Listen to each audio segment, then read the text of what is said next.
Question number 6. Traditionally, homelessness has been more of an issue for the county's urban centers. Of late, we have seen the impacts of homelessness rise in the unincorporated areas of the county. What are the challenges the sheriff's office faces in dealing with this moving forward? We'll start with Mr. Kersley. Homelessness is a multi-pronged issue. How do we combat this? First thing you do is you go after the simple common denominator.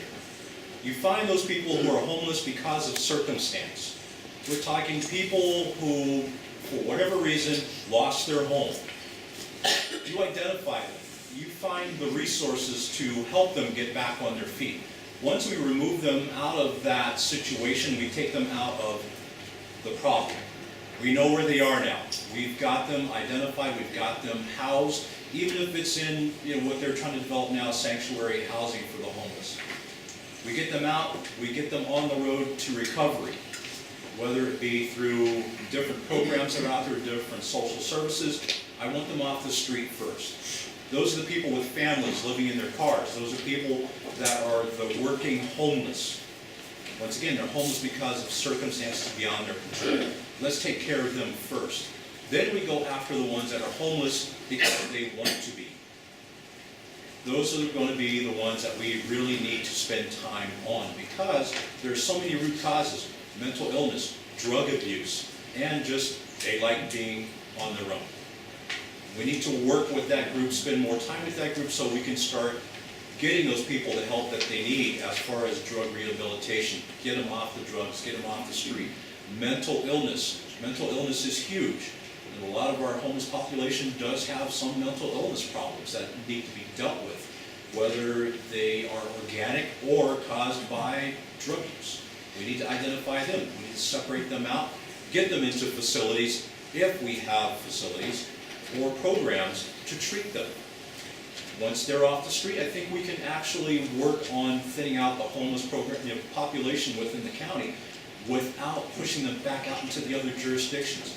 Right now, they're being moved from jurisdiction to jurisdiction by the pressure that's being put on them.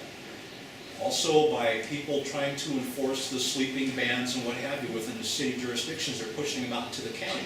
Aptos is not unfamiliar with that.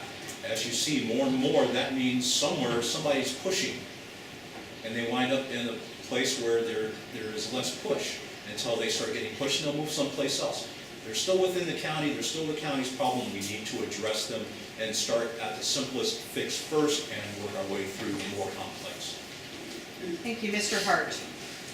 There's so many social layers to the homeless problem, but what we need to do is work with other agencies and other nonprofits and community-based organizations to really try to mitigate the homeless problem. We know that 60% of the homeless have a disability, whether it's a mental health disability, a physical disability, or an addiction issue. We know that 11% of our homeless in Santa Cruz County, we have about 3,000 homeless in Santa Cruz County, and we know that about 11% are veterans. We know that 3% are unattended children or youth. And so we need to identify what the population is, and we need to match up services with those groups. Right now, today was the first day of an 8-month homeless collaboration committee that's meeting with the county.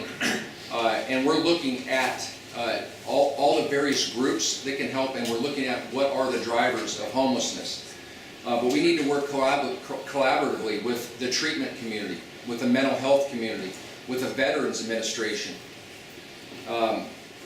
and not simply try to move the problem along. Right now, the city of Santa Cruz is doing a great job of pushing the homeless out of Santa Cruz, and we're feeling the impacts in the county. We're feeling the impacts in Live Oak, SoCal, Aptos. We're seeing the impacts of that movement. And rather than put a Band-Aid on a problem, rather than if I'm working in Live Oak, I'm going to push that problem to Capitola, and then Capitola is going to push it to Aptos.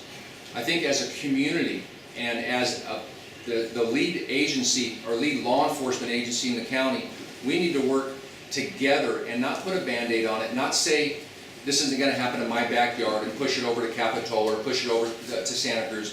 but we need to work collaboratively with all the treatment providers. And Santa Cruz County's got a tremendous amount of support out there.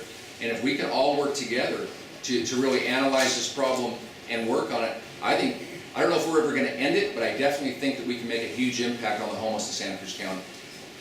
Thank you, Mr. Wiley. Well, I think we kind of get bogged down. There are definitely three facets to this problem: the mental health department, and law enforcement. And law enforcement for years have been just bogged down in this homeless problem because of the compassion that our community feels for the homeless people. And yes, I do feel that there are a lot of people out there that are legitimately homeless, and we should have compassion for them, and we should do everything that we can to help them. And I would even be open, I do not want to sanction the camp, but we could do something. What would make the most sense to me, if we're going to have a temporary facility or campground to allow some of these people with vehicles to locate, the jail farm might be a perfect place. That pasture out there might be a perfect place, because then they could be closely monitored, at least for a few people who are willing to work and stay there. I'd be open to that. But having said that, we need to face up to the homeless problem, and we need to clean up these encampments. We're seeing more of them come out into the county, and as I say, you don't have this problem in Los Gatos, you don't have this problem in Carmel. We need to stop turning a blind eye to it, and we need to start cleaning up these encampments. And yes, we need to help these people, but if we clean up these encampments, I think it will propel the services that these people are provided to step up to the plate and more realistically address the problems and the symptoms. The sheriff should not be just bogged down in the health department's issues and the mental health issues. Yes, they're all interrelated, but we need to protect the citizens of the community as well.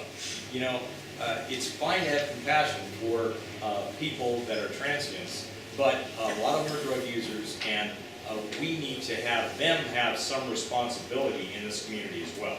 Because the people who live here, who have homes here, who rent here, shouldn't be victimized by these people, and in the name of compassion.